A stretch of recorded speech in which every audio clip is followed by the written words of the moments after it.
پوری رپورٹ دو over Bayer نے بے احتیاط چیختے ہوئے لہجے میں کہا۔ مادام علی عمران اور اس کے ساتھی جن میں 2 مرد اور 1 عورت شامل ہے ایگریمنٹ کاغذات اور میک اپ میں ہیمر کلب آئے۔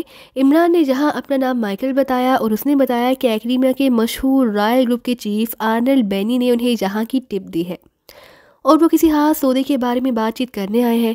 آپ جانتے ہیں کہ رائل گروپ کے ساتھ ہماری تنظیم کے ہاتھ سے گہرے تعلقات ہیں اور اس کے چیف آرنلڈ بینی سے بھی۔ پھر بھی میں نے حفظ مادہ قدم کے طور پر ان کے کاغذات کمپیوٹر سے چیک کرائے، کاغذات درست تھے، اس لیے میں مطمئن ہو گیا اور انہیں میں نے اپنے دفتر بلا لیا۔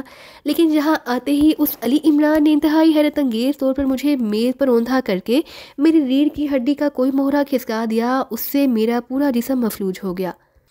اس کے بعد اس عمران نے مجھ سے ڈاکٹر ہدایت اللہ کے بارے میں پوچھ گچھ شروع کی۔ میرے انکار پر اس نے مجھ پر انتہائی ہولناک تشدد شروع کر دیا۔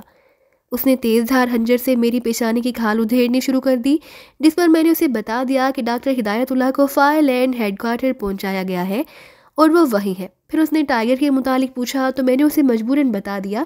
اس کے بعد اس نے مجھ سے ہیڈ کوارٹر کے بارے میں تفصیلات پوچھنا شروع کر دی۔ میں نے اسے چکر دیا کہ میں سب کچھ بتاتا ہوں۔ وہ ہٹ گیا تو میں نے پانی مانگا اور اسے بتایا کہ الماری میں پانی کی بوتل موجود ہے۔ یہ آٹومیٹک سسٹم کے چالو ہونے کے لیے تھا۔ چنانچہ جیسے ہی اس کے ایک ساتھی نے الماری کھول کر پانی کی بوتل اٹھائی، میری کرسی فرش میں غائب ہو گئی۔ اس کے ساتھ ہی آٹومیٹک سسٹم حرکت میں آ گیا، کمرہ کلوز ہو گیا اور 00 بلو ریز کا اٹیک کمرے میں ہوا، جس سے ٹائیگر کی طرح وہ سب بے ہوش ہو گئے۔ میں نے اپنے آدمی کو کال کیا۔ ڈاکٹر نے آ کر میری ریڑھ کی ہڈی کو کھسکا ہوا مہرہ ایڈجسٹ کیا، جس سے میں کچھ حرکت کرنے کے قابل ہوا۔ گو ابھی تک میں پوری طرح چل نہیں سکتا۔ ان لوگوں کو میں نے ایک ڈارک روم میں شفٹ کرا دیا ہے اور اب میں نے ہیڈ کوارٹر کال کیا، کیونکہ ٹائیگر کے لیے کال کے وقت مجھے یہی کہا گیا تھا کہ اگر علی عمران اور اس کے ساتھی زندہ پکڑے جائیں تو انہیں ہلاک کرنے سے پہلے میں ہیڈ کوارٹر سے لازمی ہدایات لے لوں، اس لیے میں نے کال کی ہے۔ ورنہ جس طرح ان لوگوں نے مجھ پر ہولناک تشدد کیا ہے، میرا تو جی چاہ رہا ہے کہ ان سب کی اپنے ہاتھوں سے بوٹیاں نوچ ڈالوں۔ اوور۔ میتھائس نے تفصیل بتاتے ہوئے کہا۔ تمہیں کیسے یقین ہے کہ یہ علی عمران اور اس کے ساتھی ہیں، جبکہ تم نے خود کہا ہے کہ تم نے ان کے کاغذات کمپیوٹر سے چیک کرائے ہیں؟ اوور۔ بائر نے کہا۔ اس نے تشدد کے دوران خود تسلیم کیا تھا۔ ویسے میں نے ان سب کے میک اپ صاف کرائے ہیں، وہ پاکستانی ہیں، اس لیے مزید تحقیقات کی میں نے ضرورت نہیں سمجھی، ورنہ میں انہیں لاشعور چیک کرانے والی مشین پر لازماً چیک کرتا۔ اوور۔ اوکے، پھر ہیڈ کوارٹر کا آرڈر سن لو۔ تم انہیں ٹائیگر کی طرح حاصل کی جانی ٹائیگر کی طرح بے ہوشی کے عالم میں فوراً ہیڈ کوارٹر بھجوا دو۔ ان سے انتہائی اہم معلومات حاصل کی جانی ضروری ہے، لیکن تم فکر نہ کرو، جب ان کے ہلاک کرنے کا فیصلہ کیا گیا تو تمہیں بلا لیا جائے گا تاکہ تم یہی ان سے اپنے پر ہونے والے تشدد کا انتقام لے سکو۔ اوور۔ بائر نے کہا۔ Oh thank you madam, thank you very much. ٹھیک ہے، میں انہیں ابھی روانہ کر دیتا ہوں۔ اوور۔ میتھائس کی مسرت بھری آواز سنائی دی۔ سنو، ٹائیگر کی طرح انہیں عام ہیلی کاپٹر پر نہ بھجوانا، ورنہ کافی وقت ضائع ہو جائے گا۔ تم انہیں اسپیشل ہیلی کاپٹر پر بھجوا دو، میں ہیلی کاپٹر سے ان کے فوری ہیڈ کوارٹر میں منتقلی کے احکامات دے دوں گی۔ اوور۔ بائر نے کہا۔ یس مادام، حکم کی تعمیل ہوگی۔ اوور۔ دوسری طرف سے میتھائس نے جواب دیتے ہوئے کہا، اور مادام بائر نے اوور اینڈ آل کہہ کر اس آدمی کو بٹن پریس کرنے کے لیے کہا جو گفتگو کے دوران مسلسل نہ صرف ٹرانسمیٹر اٹھائے ہوئے تھا بلکہ ساتھ ساتھ بٹن بھی دبا رہا تھا۔ اس آدمی نے بٹن آف کیا اور واپس مڑ گیا۔ اوکے ٹائیگر، پھر ملاقات ہوگی، بائر نے کہا، اور پھر تیزی سے مڑ کر دروازے کی طرف بڑھ گئی۔ وہ گینڈے نما ٹارجن بھی اس کے سیدھے چل پڑا اور چند لمحوں بعد دروازہ ان کے حکم میں بند ہو گیا اور ٹائیگر ایک بار پھر اکیلا رہ گیا۔ لیکن عمران کے اس طرح قابو آ جانے پر اس کے ذہن میں دھماکے ہو رہے تھے۔ مجھے عمران صاحب کے یہاں پہنچنے سے پہلے کچھ کرنا چاہیے، ٹائیگر نے ہونٹ چباتے ہوئے کہا، لیکن زنجیر کی گرفت ایسی تھی کہ کچھ کرنا تو ایک طرف، وہ معمولی سی حرکت بھی نہ کر سکتا تھا۔ وہ سوچتا رہا، کئی ترکیبیں اس کے ذہن میں آئی، مگر کوئی بھی ایسی کاریگر نہ تھی جس سے وہ اس زنجیر کی گرفت سے آزاد ہو سکتا۔ اسی لمحے دروازہ ایک بار پھر کھلا اور وہ آدمی اندر داخل ہوا جسے ہوش میں آتے وقت ٹائیگر نے سب سے پہلے دیکھا تھا۔ اس کے ہاتھ میں ایک سرنج تھی جس میں سرخ رنگ کا محلول بھرا ہوا تھا۔ کیا تم مجھے بے ہوش کرنے آئے ہو؟ ٹائیگر نے سرنج دیکھ کر چونکتے ہوئے کہا، ہاں مادام کا یہی حکم ہے، لیکن اس کی کیا ضرورت ہے، میں تو ویسے ہی بندھا ہوا ہوں، اس لیے تو بے ہوش کیے جا رہے ہو کہ مادام نے تمہیں ڈیپ روم میں پہنچانے کا حکم دیا ہے۔ ڈیپ روم؟ وہ کیا چیز ہے؟ وہ ایک کمرہ ہے انتہائی گہرائی میں، جہاں سے کوئی زندہ آدمی کبھی فرار نہیں ہو سکا۔ اس آدمی نے منہ بناتے ہوئے کہا، اور دوسرے لمحے اس نے انتہائی بے دردی سے سوئی ٹائیگر کے بازو میں اس طرح اتار دی جیسے ٹائیگر انسان نہ ہو، ریت کا بھرا ہوا بورا ہو۔ ٹائیگر کے حلق سے بے احتیاط سسکاری سی نکل گئی، لیکن وہ آدمی اس کے تمام احساسات سے بے خبر سرنج میں موجود سرخ محلول اس کے بازو میں انجیکٹ کرنے میں مصروف رہا۔ جیسے جیسے محلول اس کے جسم میں غائب ہوتا جا رہا تھا، ٹائیگر کو یوں محسوس ہو رہا تھا جیسے اس کے جسم میں آگ کی لہریں اترتی جا رہی ہوں۔ چند لمحوں تک اسے احساس رہا، پھر اس کے ذہن پر اندھیروں نے جھپٹنا شروع کر دیا۔ ٹائیگر نے بے حد کوشش کی کہ کسی طرح اپنے ذہن کو سنبھال سکے، کیونکہ اگر واقعی وہ ایسا کر گزرتا تو پھر لامحالہ اسے بے ہوش سمجھ کر ان زنجیروں کی گرفت سے آزاد کر دیا جاتا، اور ٹائیگر جو دراصل بے ہوش نہ ہوتا آسانی سے آزاد ہو سکتا تھا، لیکن باوجود انتہائی کوشش کے وہ ذہن پر تیزی سے جھپٹنے والے اندھیروں کو نہ روک سکا۔ اندھیرے کم ہونے کی بجائے لمحہ با لمحہ بڑھتے ہی چلے گئے، اور پھر یکلات ہر طرف تاریکی ہی تاریکی پھیل گئی، اور اس کے تمام احساسات اس تاریکی نے جیسے نگل لیے۔ تیز رفتار کار سڑک پر دوڑتی ہوئی اچانک ایک خالی رنگ کی عمارت کے کمپاؤنڈ گیٹ میں مڑی، اور اس تیز رفتاری سے مڑنے کی وجہ سے ٹائروں کی چیخوں سے فضا گونج اٹھی، لیکن کار اسی تیز رفتاری سے دوڑتی ہوئی خاکی رنگ کی عمارت کے مین گیٹ کی طرف بڑھتی گئی۔ گیٹ پر مشین گنوں سے مسلح 4 افراد کھڑے تھے۔ وہ کار کو آتے دیکھ کر پوری طرح الرٹ ہو گئے۔ کار تیزی سے گھوم کر سائڈ میں رک گئی، اور دوسرے لمحے اس کا دروازہ کھلا اور ایک ادھیڑ عمر آدمی باہر نکلا۔ اس کے جسم پر برف کی طرح کا سفید سوٹ تھا، آنکھوں پر سرخ شیشوں والا چشمہ، چہرہ چوڑا اور باوقار تھا۔ کن پٹیوں پر بال سفید تھے، جبکہ باقی سر کے بال گہرے سرخ رنگ کے تھے۔ جیسے ہی وہ کار سے نکلا، مسلح افراد نے فوجی انداز میں اسے سیلوٹ کیا۔ وہ سر ہلاتا، لمبے لمبے قدم اٹھاتا آگے بڑھتا چلا گیا۔ چند لمحوں بعد وہ ایک دفتر کے سے انداز میں سجے ہوئے ایک بڑے کمرے میں پہنچ گیا۔ یہ ہاتھ کا سربراہ اینڈریو تھا، جو کسی زمانے میں ایکریمیا کی ایک ٹاپ ایجنسی کا سربراہ تھا۔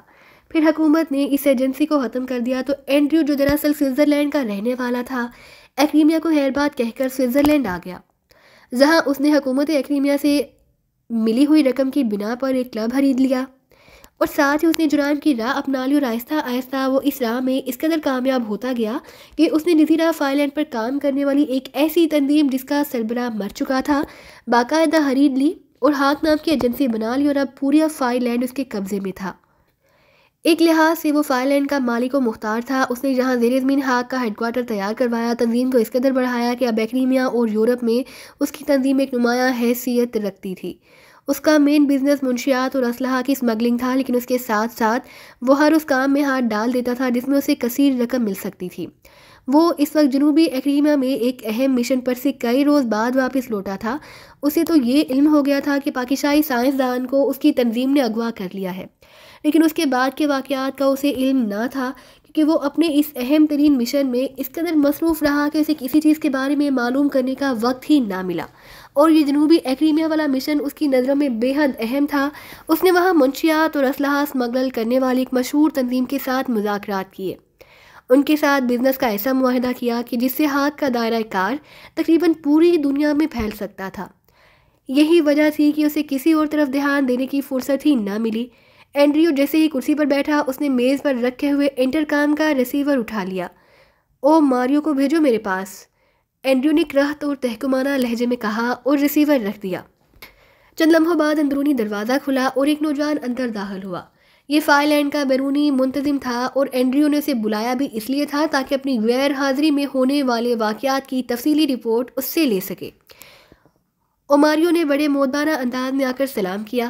بیٹھو اوماریو، اینڈریو نے سخت لہجے میں میز کی دوسری طرف موجود ایک کرسی کی طرف اشارہ کرتے ہوئے کہا، اور اوماریو خاموشی سے کرسی پر بیٹھ گیا۔ بوس مشن کی کامیابی مبارک ہو، اوماریو نے قدرے ہوش آمدانہ لہجے میں کہا۔ کون سے مشن کی بات کر رہے ہو؟ اینڈریو نے چونک کر پوچھا۔ جنوبی ایکریمیا والے مشن کی جناب، اوماریو نے کہا۔ اوہ ہاں، شکریہ، میں سمجھا کہ تم ڈاکٹر ہدایت اللہ والے مشن کی بات کر رہے ہو۔ کیا رپورٹ ہے اس سلسلے میں؟ کہاں تک بات پہنچی ہے؟ اینڈریو نے مسکراتے ہوئے کہا، باس وہ تو انتہائی معمولی سا مشن تھا جو ہیمر نے آسانی سے مکمل کر لیا۔ ڈاکٹر ہدایت اللہ کو 11:30 میں رکھا گیا ہے، اور ایس لینڈ کے سائنسدانوں کا ایک گروپ کل یہاں پہنچ رہا ہے۔ وہ اس ڈاکٹر سے اپنے مطلب کی باتیں معلوم کر لے گا، اس طرح یہ مشن حتمی طور پر مکمل ہو جائے گا۔ اوماریو نے جواب دیا اور اینڈریو نے مطمئن انداز میں سر ہلا دیا۔ اس سائنسدان کے اغوا کا کوئی رد عمل تو نہیں ہوا؟ اینڈریو نے پوچھا۔ رد عمل کیا ہونا ہے باس، کچھ لوگ اس کے پیچھے آئے تھے، لیکن ہیمر کے اسسٹنٹ میتھائس نے انہیں قید کر کے یہاں بھجوا دیا۔ ایک آدمی تو کل کا آیا ہوا ہے اور دوسرے بھی تھوڑی دیر بعد اسپیشل ہیلی کاپٹر پر پہنچنے والے ہیں۔ مجھے ابھی مادام بائر نے کال کر کے کہا کہ اسپیشل ہیلی کاپٹر سے اتار کر انہیں 01 میں پہنچا دوں۔ اوماریو نے لاپرواہ سے لہجے میں کہا۔ کچھ لوگ؟ کون لوگ ہیں یہ، اور انہیں یہاں کیوں لایا جا رہا ہے؟ اینڈریو نے چونک کر پوچھا۔ مادام بائر ڈیل کر رہی ہیں باس انہیں، مجھے تفصیلات کا تو علم نہیں، اوماریو نے جواب دیا۔ تو اینڈریو نے ایک بار پھر انٹرکام کا ریسیور اٹھا لیا۔ یس باس۔ دوسری طرف سے ایک نسانی آواز سنائی دی۔ بائر کو میرے پاس بھیجو فوراً، اینڈریو نے تیز لہجے میں کہا اور ریسیور رکھ دیا۔ اور کچھ؟ کوئی خاص بات؟ اینڈریو نے ریسیور رکھ کر اوماریو سے مخاطب ہو کر پوچھا۔ نو سر، بس روٹین میں جو کام ہوتا ہے وہی ہوتا رہا ہے، اوماریو نے جواب دیتے ہوئے کہا۔ اوکے، اب تم جا سکتے ہو، اینڈریو نے کہا، اور اوماریو نے اٹھ کر سلام کیا اور پھر مڑ کر تیز تیز قدم اٹھاتا بیرونی دروازے کی طرف بڑھ گیا۔ اس کے جانے کے تقریباً 10 منٹ بعد دروازہ کھلا اور بائر مسکراتی ہوئی اندر داخل ہوئی۔ بڑے دن لگا دیے اینڈریو، اس بار کیا ہوا، کام ہو گیا؟ بائر نے بڑے بے تکلفانہ لہجے میں کہا۔ ہاں بائر، کام تو ہو گیا، لیکن تمہارے بغیر یہ دن انتہائی بور گزرے ہیں، اینڈریو نے بھی اسی طرح بے تکلفانہ انداز میں مسکراتے ہوئے کہا۔ تو میں نے جہاں کون سے خوشی سے دن گزارے ہیں، میں نے تو کہا تھا کہ مجھے ساتھ لے جاؤ لیکن تم مانے ہی نہیں۔ بائر نے ایک طرف ریک میں رکھی ہوئی شراب کی بوتل اور 2 جام اٹھاتے ہوئے کہا۔ وہاں ایک سے ایک حسن کے شکاری پڑے ہوئے ہیں، اگر وہ یہ شرط لگا دیتے کہ بائر ہمیں دے دو تب معاہدہ کرتے ہیں تو پھر لامحالہ معاہدہ نہ ہو سکتا، اینڈریو نے ہنستے ہوئے کہا، اور اس بار بائر بھی کھلکھلا کر ہنس پڑی۔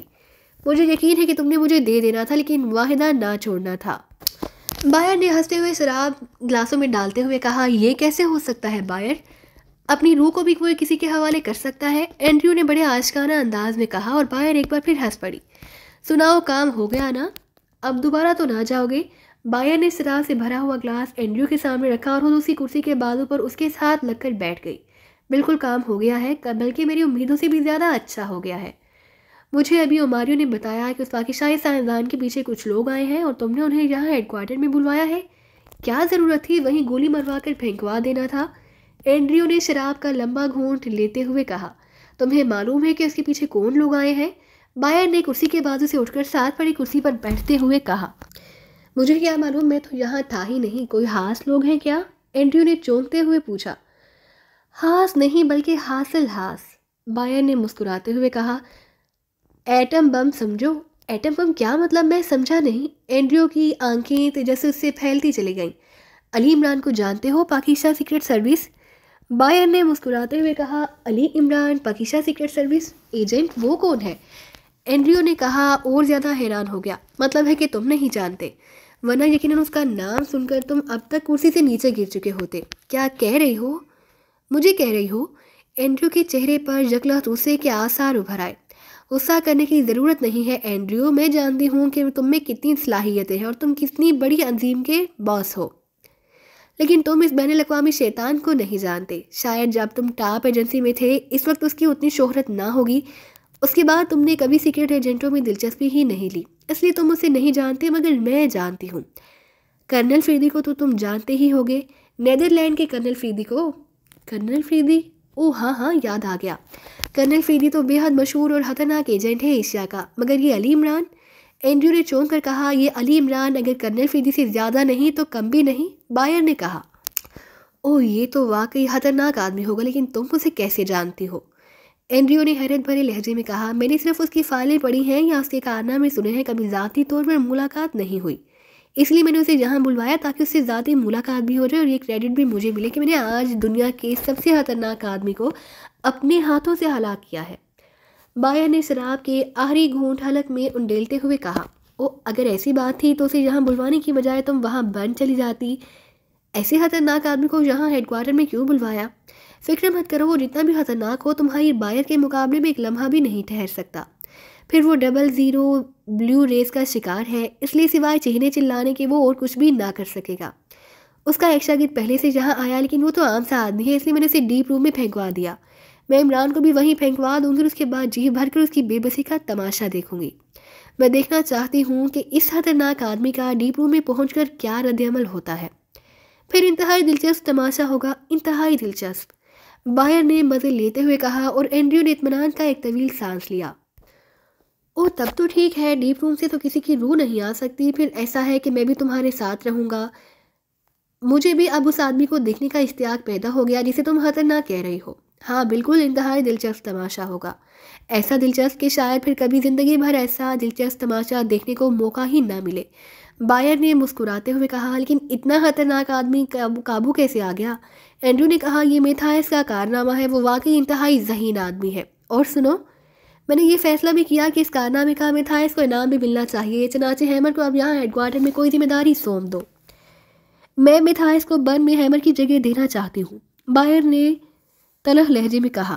اوہ، اگر ایسی بات ہے تو پھر میں ہیمر کو جنوبی ایکریمیا بھجوا دیتا ہوں، اس کی کارگزاری وہاں شاندار رہے گی۔ میں سوچ رہا تھا کہ وہاں کسے بھیجوں، تم نے میری مشکل آسان کر دی، اینڈریو نے ایک طویل سانس لیتے ہوئے کہا۔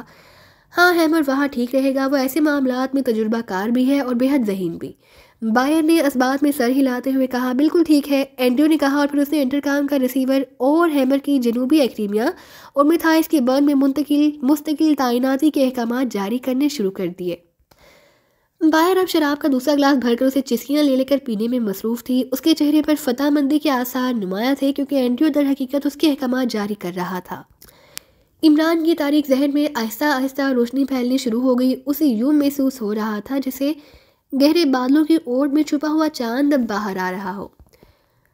روشنی پھیلنے کی رفتار انتہائی سست تھی، لیکن بہرحال روشنی مسلسل بڑھتی جا رہی تھی، اور چند لمحوں بعد اس کی آنکھیں ایک جھٹکے میں کھل گئیں۔ آنکھیں کھل جانے کے بعد وہ چند لمحوں تک لاشعوری کیفیت میں پڑا رہا، پھر جیسے ہی اس کا شعور ابھرا، اس کا جسم تیزی سے سمٹا اور دوسرے لمحے وہ اٹھ کر بیٹھ گیا۔ اس کے ساتھ ہی اس نے چاروں طرف کا جائزہ لیا اور اس کے چہرے پر حیرت کے تاثرات ابھر آئے۔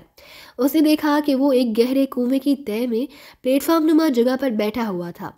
یہ کنواں بہت وسیع تھا، بالکل کسی حال نما کمرے جتنا وسیع، لیکن تھا وہ کنواں ہی کیونکہ اس کی دیواریں گول تھیں اور اوپر بہت دور سے آسمان کا ایک ٹکڑا نظر آ رہا تھا جہاں سے روشنی اندر آ رہی تھی۔ اس نے گردن گھما کر دیکھا تو اس کے چہرے پر حیرت کے تاثرات ابھر آئے کیونکہ صفدر، تنویر، جولیا کے ساتھ ساتھ اس نے وہاں ٹائیگر کو بھی پڑے ہوئے دیکھا، وہ سب بے ہوش پڑے ہوئے تھے۔ اس کا مطلب ہے کہ میں فائل اینڈ میں اس ہاک کے ہیڈ کوارٹر میں ہوں، عمران نے زیر لب بڑبڑاتے ہوئے کہا۔ اسی لمحے اس نے ٹائیگر کے جسم میں بھی حرکت ہوتے دیکھی اور چند لمحوں بعد ٹائیگر کی آنکھیں بھی پٹ سے کھل گئیں۔ ٹائیگر ہوش میں آؤ، عمران نے انتہائی سنجیدہ لہجے میں کہا۔ اس کی آواز سنتے ہی ٹائیگر اس طرح اچھل کر بیٹھ گیا جیسے کسی نے اس کے جسم کو کوڑا مار دیا ہو۔ باس آپ پہنچ گئے یہاں ڈیپ روم میں؟ ٹائیگر نے حیرت سے ادھر ادھر دیکھتے ہوئے کہا۔ ڈیپ روم؟ کیا مطلب؟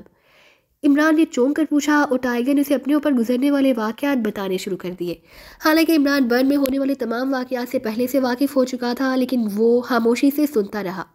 جب ٹائیگر نے اس ستونوں والے کمرے میں ہوش میں آنے اور باہر سے ہونے والی گفتگو بتانی شروع کی تو عمران زیادہ توجہ سے سننے لگا۔ تو یہ ہے وہ ڈیپ روم، لیکن اسے ڈیپ ویل یعنی گہرا کنواں تو کہا جا سکتا ہے، کم از کم روم نہیں کہا جا سکتا۔ یہ محترمہ بائر مجھے اسکول سے بگوڑی لگتی ہے، عمران نے مسکراتے ہوئے کہا۔ اسی لمحے صفدر اور تنویر کے جسموں میں بھی حرکت ہونی شروع ہو گئی اور عمران اور ٹائیگر ان کی طرف متوجہ ہو گئے۔ عمران صاحب، یہ ہم کہاں پہنچ گئے؟ صفدر نے ہوش میں آ کر حیرت سے ادھر ادھر دیکھتے ہوئے کہا۔ تم نے تو اس میتھائس کو پانی نہ پلایا تھا، لیکن اس نے دیکھ لو ہم سب کو کنویں میں پہنچا دیا تاکہ اطمینان سے جتنا جی چاہے پانی پیتے رہے، عمران نے مسکراتے ہوئے کہا۔ جولیا ہوش میں آ کر حیرت سے ادھر ادھر دیکھ رہی تھی۔ کنواں؟ او ہاں، واقعی یہ کوئی گہرا کنواں ہے، جولیا نے اس بات میں سر ہلاتے ہوئے کہا۔ بہرحال کنویں میں ہی صحیح، کم از کم ہم اس ہاک کے ہیڈ کوارٹر تو پہنچ ہی گئے۔ ڈاکٹر ہدایت اللہ بھی یہیں موجود ہے، اس لیے لائن تو لائن بن گئی ہے، اب صرف ایکشن کی ٹرین ہی دوڑنی ہے، دوڑتی رہے گی، عمران نے مسکراتے ہوئے کہا۔ لیکن اس سے پہلے کہ کوئی اس کی بات کا جواب دیتا، اچانک دائیں طرف دیوار میں کھٹکا سا ہوا اور ان کی نظریں اس طرف کو گھوم گئی۔ دوسرے لمحے دیوار میں قدادم فوجی پر ایک چھوٹا سا حصہ کسی اسکرین کی طرح روشن ہو گیا۔